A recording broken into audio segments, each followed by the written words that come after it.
IIT ছেড়ে সন্ন্যাসী হলেন অভয় সিং। মহাকুম্ভের মাটিতে খোঁজ পাওয়া গেল এক আইআইটি বাবার। ইতিমধ্যেই সোশ্যাল মিডিয়ায় একটি ভাইরাল টপিক হয়ে উঠেছে এই আইআইটি বাবা। কিন্তু কে এই আইআইটি বাবা? কেনই বা লাখ টাকার চাকরি ছেড়ে সন্ন্যাসী হলেন এই ব্যক্তি? আমাদের আজকের এই ভিডিওতে কথা বলবো আইআইটি বাবাকে নিয়ে। হরিয়ানার বাসিন্দা অভয় সিং ছোট থেকেই লেখাপড়ার প্রতি মনোযোগ ছিল তার। পড়াশোনা কমপ্লিট করে আইআইটি বোম্বেতে সুযোগ পায় সে, আর সেখান থেকে এরোস্পেস ইঞ্জিনিয়ার নিয়ে স্নাতক হন। মহাকাশ বিজ্ঞান নিয়ে অনেক কাজও করেছেন, সবটাই ঠিকই চলছিল। কিন্তু কোথাও যেন মনের শান্তির অভাব হয়ে উঠেছিল এই অভয় সিং এর।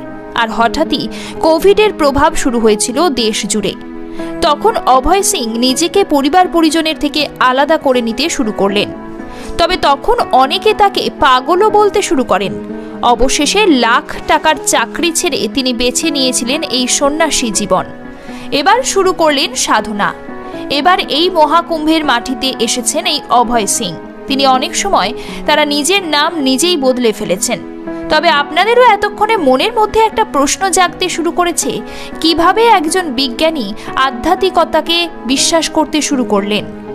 এই প্রশ্নটাই কোনো এক সাংবাদিক করেছিলেন তাকে, আর তারপর তিনি যা উত্তর দিলেন তাতে রীতিমতো সকলেই হতবাক হয়ে গেলেন।